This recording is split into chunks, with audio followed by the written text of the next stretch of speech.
Since we watching these old hoes, I might as well sell y'all a product for y'all old stuff. Are you experiencing hot flashes, growing hairs out your chin and your lip like a man, your hormones all out of whack? Well, before you go down to the doctor, you might want to get you some of this Blossom. Blossom will help regulate you, get you back in whack, bring your moisture back, and all the rest of that stuff that'll make you feel young in between your legs and in your butt. Drop down in the description box and click this link to purchase this fine product.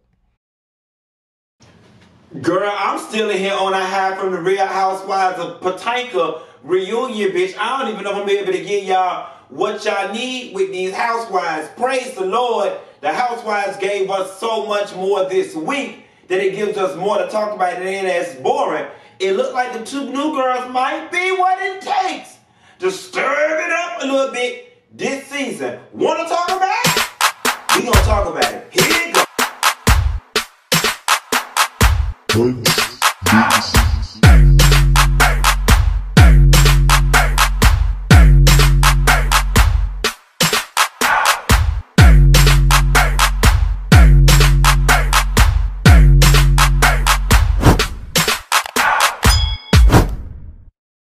Nessa girl, I'm not gonna lie. Can y'all see me good? I'm in here playing with these camera angles. If not, I'll get it right on the next video. I'm not gonna lie, I'm still on a high from the Real Housewives of Potomac, Monique and that body getting Giselle together. Her ass left speechless, Robin ass left speechless, and Candace over there with the stank face. I know this ain't about them, so I'm gonna try to keep my mind off them yellow canary dress wearing helpers and talk about the Real Housewives of Atlanta. The Real Housewives of Atlanta had it going on, baby, with the new girls. Let me first start out by apologizing by saying, you know, I talked a little mess about them adding Drew Sidora because I wasn't really familiar with Drew. I know none of her work except Crazy Sexy Cool TLC movie. I never watched The Game. After watching tonight's episode, I like Drew Sidora a lot, and I actually love the transparency that she and her husband are bringing to the fold. Is it me? Or is LaToya doing just too much? Don't get me wrong, I definitely love the fact that we've got a friend of the show that's now bringing some new energy to the fold, but she doing just a little too much for me, in my opinion. I like her for today. I don't know if I can put up with LaToya every damn episode, and I'm thinking that's probably not thinking, and that's why I'm glad she was a friend of the show. Now, I'm curious to know, was she being looked at to be a full-fledged housewife, and then when they got to the editing floor, there wasn't enough there to do a full storyline, so they threw her to friend of the show status? That's more than likely what happened, but we'll find out, and we're going to see what all she's given. So the episode opens up with Cynthia and Kenya sitting out at Kenya's house, and then Cynthia criticizes Kenya for inviting LaToya, who she had met the night before at Todd's party. But the thing that threw me about it is Cynthia shaded Kenya for inviting the girl that she met the night before, but then when they leave, Cynthia turned around and invited the damn girl to her house. So Cynthia, you think you better because you in the Each One Teach One program? Cynthia, Kenya invited her after one night and you invited her after two. But it struck this Kenya to slow her roll. Well, if she slow her roll, you slow your walk, mama, because you doing the same thing. That Toya came over and cut up all in your house, and Mike was looking at her like, what kind of newfangled thought-delicious foolishness is this you got in our damn house? Porsha calls her mama to speak to London after she got out the Shawshank Redemption, to speak to PJ and Lauren. You know, it was a... that scene was very deep for me. I love the fact that this season they're giving Porsha some depth. Because traditionally, Porsha had been the pretty, ditzy girl that lives the fabulous life that's vain and all about fashion and beauty. Her character has never really had any real depth. And we're seeing some growth and some maturity and some depth in Porsha. I couldn't help but think, because I can say since Joe and Kamala have been elected, we have seen a softening in some of the racial tension in this country, which goes to show that that orange-faced bastard that was in office was the one that was inciting all of this shit. You know, we're not seeing a whole lot of the March for Breonna Taylor, March for George Floyd, hands up, I can't breathe, Black Lives Matter, dominating the media right now. And it just may have to do with COVID. But I couldn't help but think when Porsha was talking about getting out of jail and hugging Tamika Palmer, which is Breonna Taylor's mom, considering the fact that that Kentucky DA ruled the way he ruled, people are no longer protesting, so on and so forth, it just made me ask the question, were all of their efforts in vain? Because we didn't get any justice. We didn't get an opportunity to sway the needle. Yes, we did raise a ton of awareness, and that needs to be commended in itself. But it feels like they're still going to get away with this. So I would just be curious to know what the Porshas and the Tamika Mallorys and the Tamika Palmers of the world feel about this situation. I don't want this to get too deep, so I'm going to move on. Drew and Cynthia have lunch. So we find out that Cynthia meets Drew Sidora through Eva. And that Drew had actually popped up. Do I need to move to the center? Drew had actually popped up on other episodes. I'm going to have to fix my head in the next video. I'm out of frame. That Drew had showed up at some other parties while they were filming. I'm curious to know, were they testing Drew way back when? Now, it's sad because Drew was introduced to Cynthia by Eva, and Eva is no longer on the show. I definitely think it would have been very interesting having Eva still on the show, and then having like one of her allies and Eva and Drew, and maybe Cynthia broke off and did a thing. I would just be curious to know how this is going to last. Then we meet Drew's mom, her husband, and the daughter. Now, before we get to Drew and her husband arguing at the table, I was loving the husband. She has a beautiful family. I was loving the mama until they did a flashback and it looked like the mama was fussing with the husband. And I'm like, oh Lord, we're going to have another Mama Joyce situation, Mama D situation. And you know what? Maybe we need these little side characters to make it all work out. Now, could y'all imagine Mama J and Mama Joyce sitting down somewhere having dinner or whatever? That could be very interesting. And then bring in Dennis' mama as well and have them all stir it up and get the fighting down to the Davis bridal. You know, Mama Joyce will throw a shoe at your ass in a minute if she don't like what you got to say. Girl. It was interesting.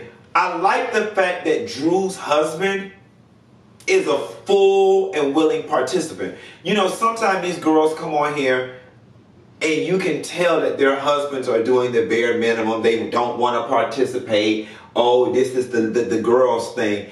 It looks as if they've had a conversation and decided this is an us thing. And he seems to be excited about participating in this situation. So that was pretty cool.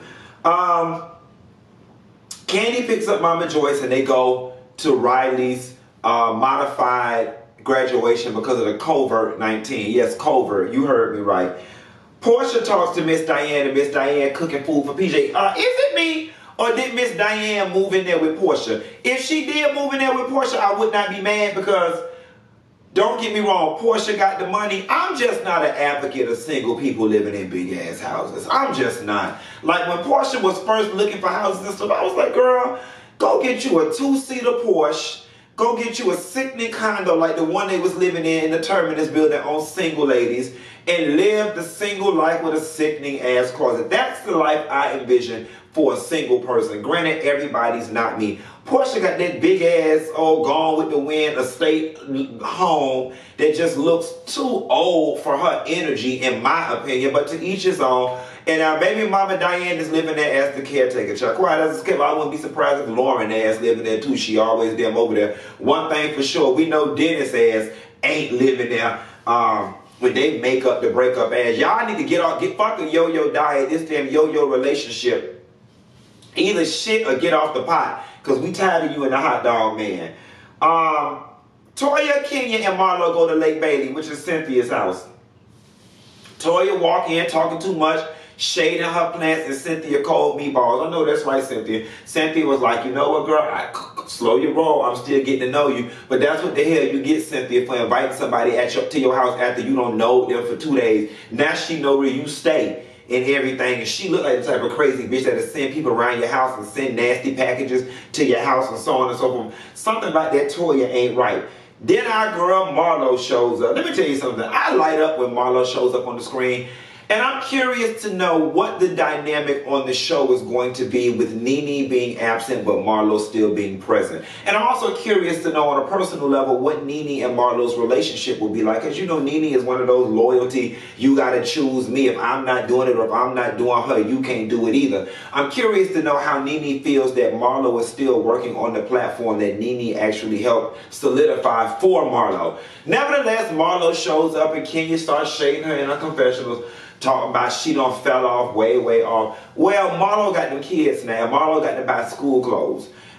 So she can't be buying her clothes and the school clothes. Quite as a cut, the people never said she wasn't buying them in the first place. But maybe that's why Marlo back on up off the fashions and just giving us a little more Zara, H&M, Macy's based realness. And it ain't nothing wrong with that. It ain't nothing wrong with a little Ross dress for less, rummage sale, high-low situation. She got enough pieces in them damn closets. Just put on a Chanel blouse with a Levi jean, girl, and they'll think it's awesome, high-end, fancy shit, child. Half of us too damn stupid and too basic to know the difference any damn way. And plus, you built a solid enough brand being Marlon Hampton. We gonna all think it's expensive, girl.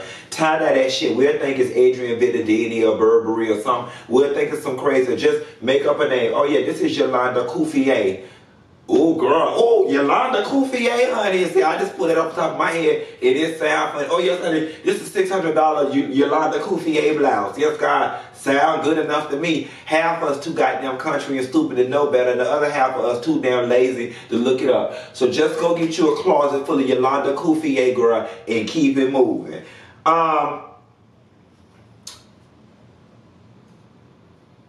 I wonder, though, if Marlo's involvement now going to be being Cynthia's friend, because clearly she ain't Kenya's. She walked in, started shading the hell out of Kenya when Drew showed up, you know what I'm saying, and LaToya and Drew met, and Marlo had the opportunity to walk off. Now, I'm gonna tell you this though. Now that I'm fleshing it out in my head, what Marlo did to LaToya actually isn't cool. Like, I don't believe in tainting other people's perception of people. Your experience with Kenya may not necessarily be LaToya's experience with Kenya. That'd be a different story if LaToya ran into an issue with Kenya that mirrored something that you've been through with Kenya, Marlo, and then you decided to give that. But to sabotage LaToya's perception of Kenya off rip, that was kind of low. That kind of wasn't cool now that I think about it. Though, I mean, hell, that girl don't watch the show. She got all the warnings she need. She said, don't tell her none of your business because she'll use it against you, and she can't keep a man if Jesus paid her to. Now, here's the thing about that keep a man stuff, right? Like, as I flesh it out, and I'm not a woman, but I'm finna talk to y'all. Ladies, y'all gotta stop reading each other in 2020 and 2021 with their read, she can't keep a man. That read came about back during the time when women could not work, did not work, and the man was out providing and provided a great life for them. That's why it was important to keep a man. You know what I'm saying? You needed to keep a man because it was a vessel of social upward mobility and stability and survival. You needed to keep a man. And that's why it was a read if a bitch couldn't keep a man, because ultimately if she couldn't keep a man, she couldn't keep a roof over her head, keep food in her mouth, and keep clothes on her children back. In 2020, keeping a man, it ain't nothing real. It ain't nothing hype. It ain't nothing to write home about keeping a man. Quiet as it's kept. The read actually needs to be reversed, because 90% of these niggas can't keep a woman. True T. That's the real gag if you want to be progressive and step into the damn future. Thank you later.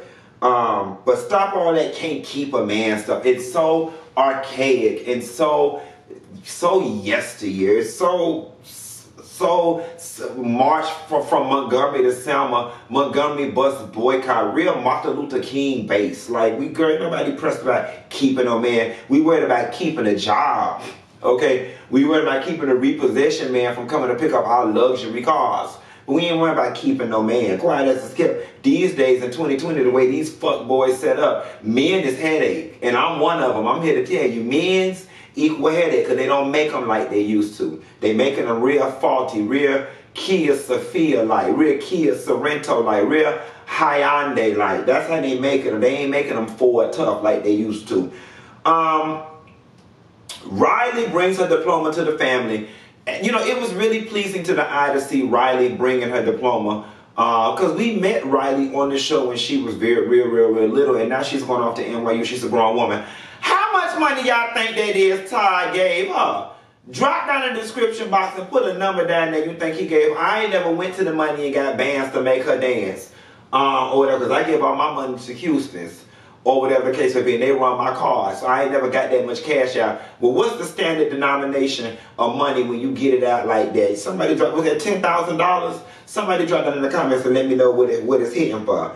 Latoya talks that she got her first call from her sugar daddy. She didn't tell us what kind it was. Or whatever. And then Latoya was rude as hell when Drew was talking about her little foot. She was like, I don't care about that right now. I just want some more wine.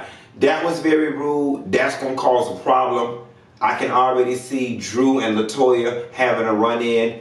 I can already see anybody who doesn't check Latoya early on having a run-in. She's one of those type that looks like she will try to bully and read you in the name of I'm just joking until you set a boundary with that bitch and let her know you are not the one. I found it funny when Kenya and Cynthia walked off and Kenya was saying that Latoya was talking about Drew's cat. And the cat that she was talking about was on top of Drew's head. That was so funny, unnecessary, and mean. Like, I don't know. It's one thing to read and rank on somebody, but it's another to file up on somebody and you just met them. Like, damn, you creating a reason to not like the girl. Kind of like when Tammy, when Evelyn and Jennifer, they was firing up on Tammy from day one because of her appearance. And it set the foundation that we're up here, you're down here, and they never liked her moving forward. I don't want that to happen with the two new girls, because they need to understand, coming into an established friend group, the best thing that y'all do have is y'all's newness that binds y'all and forming an alliance together. You better ask some of the other girls from the other shows. Let's put it this way, Candace and Monique would actually both be in better situations right now if they banded together and didn't let them other helpers stir it up and get all in between in their relationship or whatever. Latoya starts talking about being separated. She already said she wants a damn divorce or whatever the case may be, and says that she can do whatever she wants to do while she's separated, which is AKA date, go have sex, kiss other boys, make out, or whatever the case may be. And Drew has some very strong opinions about it, right? And I was with Drew until she revealed the fact that her husband had left for 3 days and be leaving and she don't know where he's at. At that point, I was like, you actually need to shut up. Latoya's in a better situation than you because her man doing what they want to do and they separated. Your man doing what he want to do and he married. And your ass is still there knowing that he be leaving for stretches of time and you don't know where he at. That's problematic as all hell. And I'm going to tell you something. I'm commending Drew and her husband because for this to be their first season, their first episode, they came in real comfortable. Like, you know, a lot of people, they have to warm up to the camera and they be having 1 foot in, 1 foot out. Drew and her husband coming with it like they've been on this thing for 6 years and they know what to do already.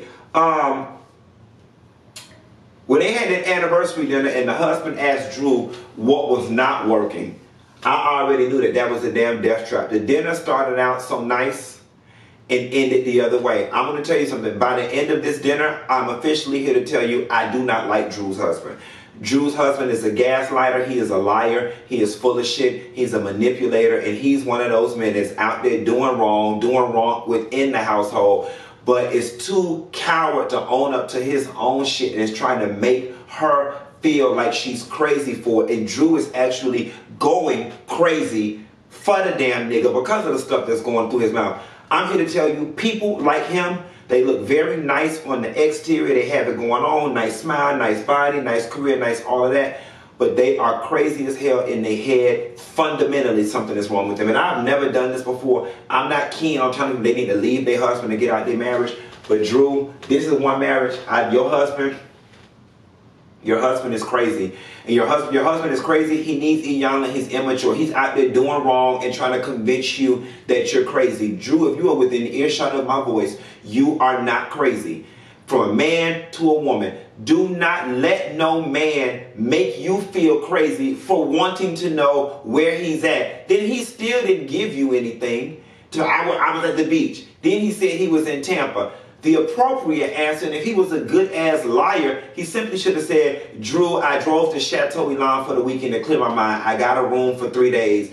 Drew, I drove to Tampa Beach Days Inn in St. Pete. I got a room to clear my mind and do my work from there. That was the answer that would put this thing to bed. You drove to Tampa? I just left Tampa, bitch. I was there yesterday. Ain't shit in Tampa when you live in Atlanta. And like Drew said, you bypassed 4 other beaches, closer beaches, to go to Tampa. Who in Tampa? What's in Tampa? Who get in a fight with their wife and drive to Tampa? And then that part about she found the picture in your phone because your husband is in tech and set up cameras in your house. That is sick. That's some sick psychotic shit. Not only has he set up cameras, he set up microphones too. There's always going to be a problem between your mama and him because he's been privy to private conversation you and your mama have had about him while he's not been in that house. He's psycho. I can see it. I can see it. Mark my words. He is psycho and he is gaslighting the fuck out of you. And you're allowing it to work.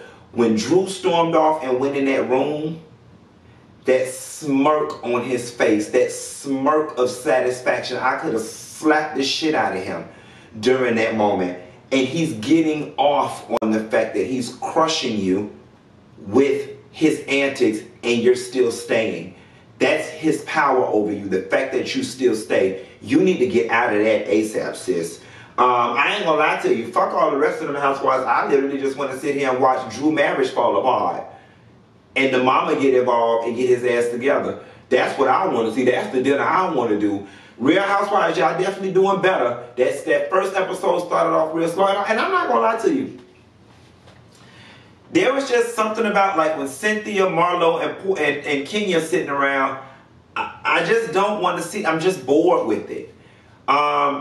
You know, I've said this before, even Kandi's story with Riley now going to college is further tying things up in a nice bow for that story. I want some of these women to be retired gracefully. You know what I'm saying? I definitely think Kandi has reached a nice, you know, if she wasn't renewed, she can go out saying, you know, or we as the fans can go out saying her story was tied up in a nice bow.